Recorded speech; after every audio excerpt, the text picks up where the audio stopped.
everyone, happy Saturday. It is 10 after 4 on Saturday, and we are going to be making two very cool cocktails and snacks. Well, one cocktail and one snack. That's the deal. It's happy hour, it's Saturday, it's early, and of course, I had to have a last minute change. Hi, Maureen. Welcome. Okay, so I had to have a last minute change because the market where I had placed a small little order didn't have my main snack, so we're gonna be winging it. So let's see if it works.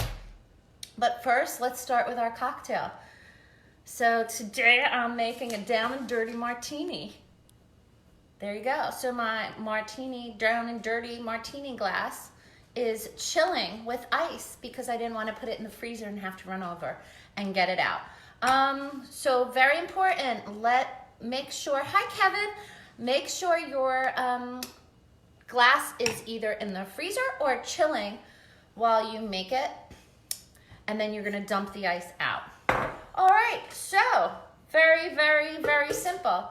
A down and dirty martini is good gin, or you can use vodka. I didn't even want to say that because I didn't want to pull the vodka as I was running down and make a mistake like I did the other day. So you want to use a Plymouth, a Hendrix, or what was the other one? I cannot think of it at the moment, but I'm using Hendrix. So it is also Hendrix gin or vodka, like I said, and then a dry vermouth. So a martini is a dry vermouth as opposed to the Manhattan and Old Fashioned we made, and the Negroni, which was the sweet vermouth.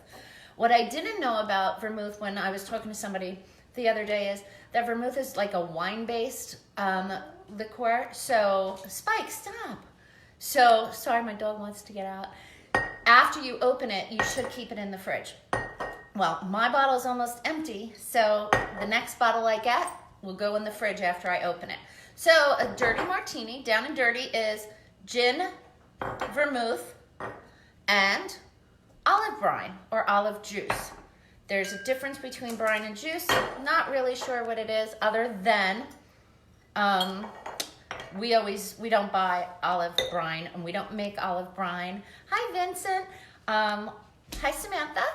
I just used the juice from a pickle jar. Simple as that. All right, so you are going to make, now I was gonna do this because my theory on down and dirties or regular martinis is I can only have one. If I have two, there's trouble. So, and if it's at happy hour, especially at 4 o'clock in the afternoon, then we're in big trouble. I won't make it to my Zoom bingo tonight. So I was going to do 3 ounces of gin, 1 ounce of vermouth, ½ an ounce of olive juice. But I'm going to dumb it down a little bit and make it, because it's only alcohol, I'm just gonna make it slightly less, which is what most martinis call for anyway, because I guess people think you're gonna make 2 of them or 3, but we know by 4 you'll hit the floor. So you can take a pint glass, any kind of glass, or you can take your cocktail shaker. I didn't even want to use the cocktail shaker because we do not shake our martinis. Not these kind of martinis. You only shake a martini like a Cosmo or a chocolate when you want to incorporate any of the cream liquors or any of the fruit juices into the liquor itself. But when there's 2 liquors and it's a martini, you want it to be clear. Now, because this is a dirty, it's not going to be that clear because I'm adding olive juice, but you still want to stir. This way you have a clearer drink. All right, so let me stop talking. Let me start pouring. So we have 2½ ounces of the Hendrix gin. And again, I'm gonna go light. I'm just gonna do 2. And then we're gonna take 1 ounce, sorry, a half an ounce, because I'm doing 2, of the vermouth, dry. And then ½ an ounce of the pickle juice. Now the pickle juice, all right, let me put that in there and let me stir. So you're gonna stir, that's why I use the thing. You're gonna stir for 30 seconds because you want it, first of all, you want it to dilute because it is just straight alcohol. And second of all, You want to be able to do something while you're talking to your friends making a drink. But no, seriously, Stir it for 30 seconds. All right, now we're gonna take our glass with the ice and we're gonna dump the ice. All right, and then we are gonna take our strainer, and if you don't have a strainer, by all means, just use a little plate, but I have a strainer, so I'm gonna use it. Take it like so. Oh, look at that. All right, so this is just, you can see it's still clear. This is just a way to get the day started, not to get me completely started. So now, talk about olives. I would use either one large olive, as I did, or 3 of the small little pimento stuffed olives. Don't use 2, 2 is bad luck. So 1 large or 3 small. Also with the olives, you can totally use the plain regular green onion, or you can use my favorite, stuffed blue cheese. And I actually have some blue cheese, and prior to this I was going to take, so the 3 types I like: stuffed blue cheese, stuffed garlic, or stuffed jalapeno. The jalapeno will give it a nice kick. The garlic will give it a nice, I don't know, strong flavor. I am using garlic stuffed olives. I was actually just going to take that garlic out. Simple as that. And then take my gorgonzola or my blue cheese. Take a nice little hunk. Stuff it in there. And voila. No one would know if you were having company and you had friends. My old friend Barb Gasser used to love her blue cheese stuffed olives. All right. And then these are my larger skewers that I just cut in half for today. Take that, put it in, and you're done. All right. And then save your chopped garlic for later. So again, there are different types of brine and olive juice, and they actually sell it now. In the liquor store, in the supermarket, in Trader Joe's, and it's just straight up, for those purists out there, it's straight up olive juice. Brands I like, of course, are Dirty Sue for the name, and Fee Brothers, that also makes the nice fancy tonic and ginger ale. They make a line, but you can totally go to any supermarket, Acme, ShopRite, Stop and Shop, and wherever they sell the lime juice and the Bloody Mary mix and all of that, you will find a bottle of olive juice to make your dirty martini. All right, so first of all, happy Saturday. Delicious. I like it. All right. I happen to like everything I do. I like it better than one of my favorite bars because it's just a little less, doing the half an ounce of the olive brine. They probably don't watch, maybe, I don't know, and they pour a little bit too much and it's a little too strong. So this was just really nice. The half ounce with the half ounce of vermouth and the 2 ounces of the gin. And yet, as you can see, it's a small little glass, so I will be able to continue on with my day. What does my day consist of? I still have to do things for Blessing Bag. So Blessing Bag is a charity right here in Monmouth County that I help with. And after I make our snack, we're gonna go in the other room and I'm gonna just show you what a Blessing Bag actually is. Oh, let me see if I wrote down anything else about martinis. That will be on the recipe page that I will post. Gin, you can use a cocktail shaker. I said that already. Make sure you stir for 30 seconds. It dilutes it a bit. Garnish with 3 or 1. I like blue cheese, garlic, jalapeno. How down and dirty depends on you. I recommend starting with 1/4 of an ounce of the olive juice if you're not used to a dirty martini. And if you like it, then just add another and stir it up. If you want to get filthy. Okay, so if you don't want to get down and dirty, that was my point in looking at the paper. You can just totally today or whenever make just a regular martini the old-fashioned way. You would leave out, it would still be the gin and the vermouth, but you would leave out the olive brine and you would add a lemon peel preferably. You could do it on your rim, rub it around, or you could just plop the lemon peel in afterwards. The way to make it original, true martini that's been on the menu for 50 years is 1 part gin or vodka, and then 1 part vermouth, but the vermouth would be half dry and half sweet. So 1/4 ounce dry, 1/4 ounce sweet, and then add that to the ounce of gin. All right, what else? We talked about the olive brine, and that's it. Oh, you can add Angostura bitters or a dash of orange bitters to your regular martini. The dirty martini doesn't need it, the down and dirty. Okay, love it, love it, love it. Okay, now we go to our snack of the day. My snack of the day got changed because I went to the market to get some seafood and they didn't have it. I actually didn't have it at a market. I had an order being picked up at a restaurant that's selling groceries on the side. So today I'm going to do what I thought was really cute, and I just came up with that so bear with me. Hi Heather, hi Kathy, hi Linda, hi Eileen Degnan. Okay, so I thought, I love anything, let's see what goes with olives. Deviled eggs go with the dirty martini. These fried olives that I make that are with flour and cheese, and you bake them in the oven for about 20 or 30 minutes, but doing that live probably wouldn't have worked out for me. So deviled eggs, fried olives, any kind of salty nuts goes with the gin, great. So if you're making like a dessert martini, you want to have something sweet, but if you're making a dirty, you want to have something savory and salty. So of course my mind went to cheese. So I'm going to make, instead of a cheese ball, I'm going to make little cheese olives. So I'm going to take, because this is just for me and Tom, I'm going to take a 1/4 cup of room temperature cream cheese. And I listened to my friend Paul Delabella. He said when I'm working with something sticky like peanut butter or cream cheese, to line your measuring cup with saran wrap, and then you wouldn't have to clean it as well, or rather get it into the mixing bowl. I even thought better. I used cheap sandwich bags.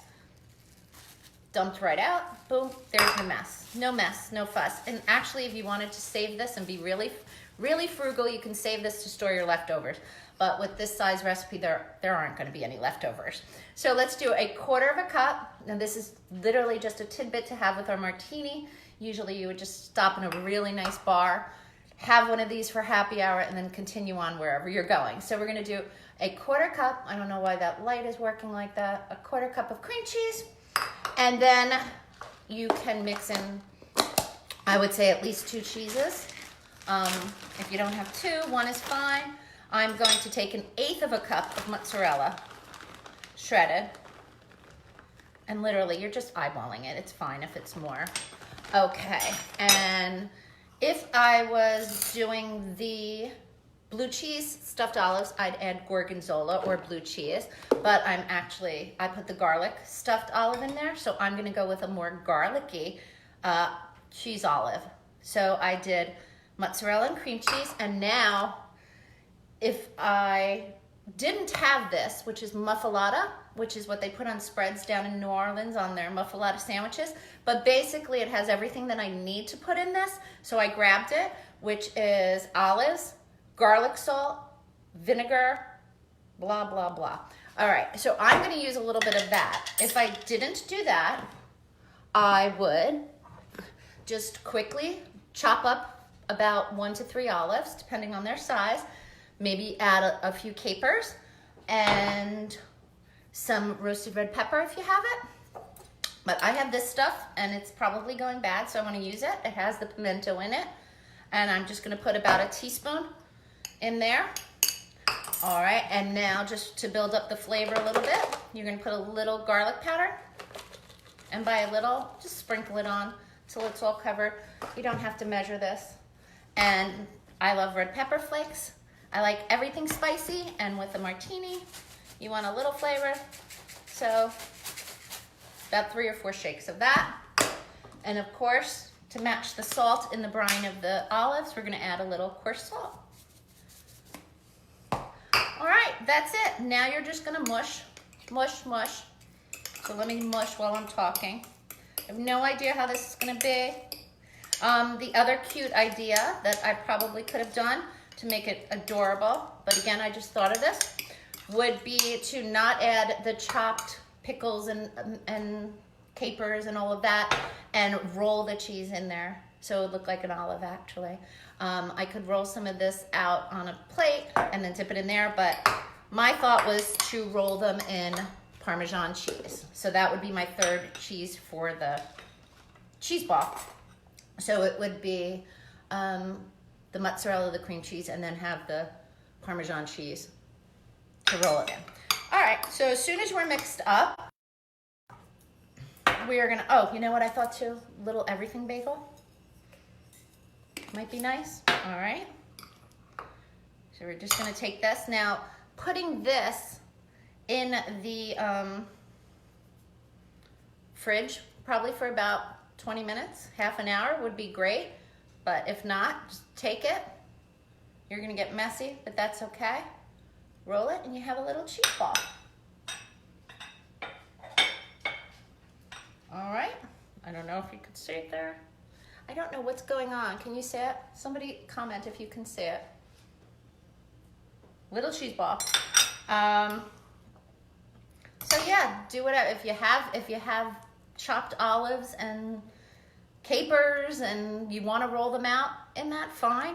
But if you just want to take them, roll them in the cheese, and you'll have little cheese balls. All right, and my hands are an absolute mess. Let me get a paper towel. All right.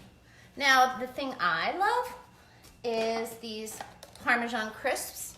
Of course, they're gluten-free because they're just made out of cheese. So here we go, more cheese, but 2 to 4 crackers.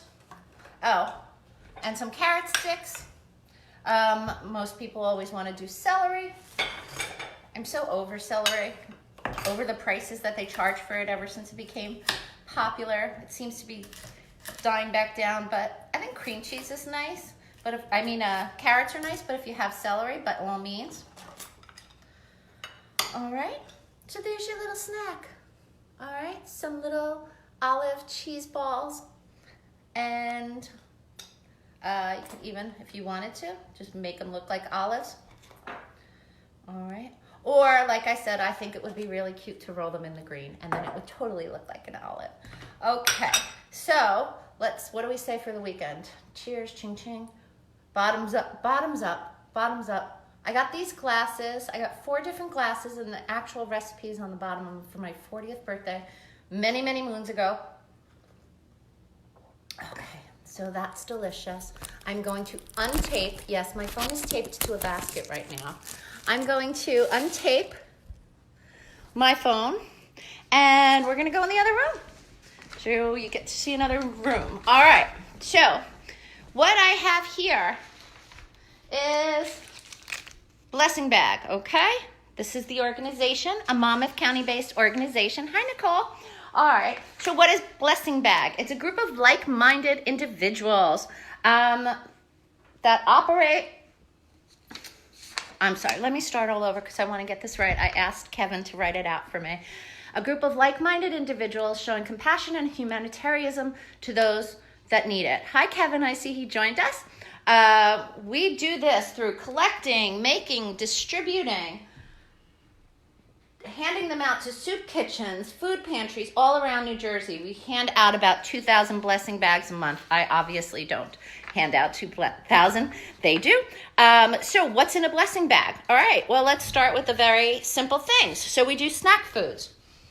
So we have breakfast bars, trail mix. There's a little popcorn.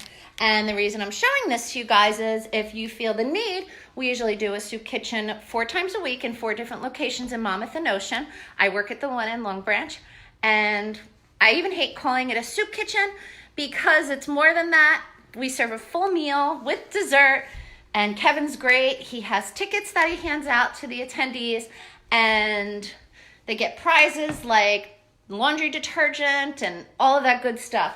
So it's absolutely a wonderful organization, and the reason I'm bringing it up is I'm going to post the link, and if you'd like to, it costs about $10 to make a blessing bag in general.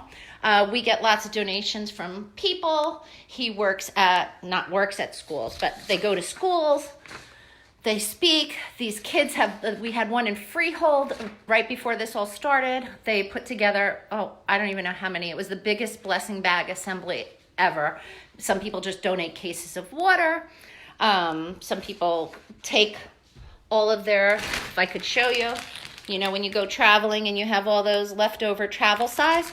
So go in your bathroom and find any of your cheap razors you bought because you were desperate, or your soaps, all right, or your travel shampoos.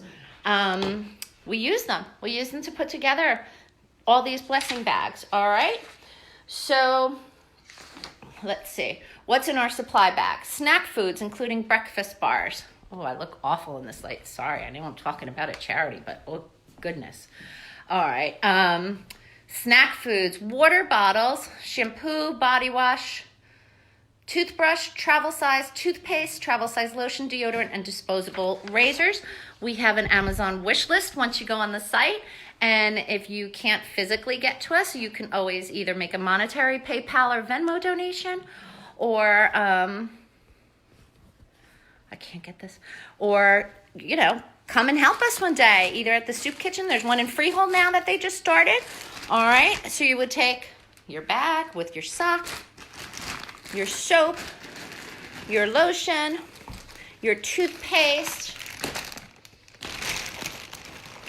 and I think I'm going to have, once this is all over, one of my first parties is going to be my deodorant, my water, and then we put 2 snacks in the bag. So we have a Kind bar and, let's see, crackers. All right, a razor and toothbrush. All right, we'll put this. And then we put our sticker on it. All right, and then we're done. And we've done a good thing. So if you want to do a good thing, donate to Blessing Bag.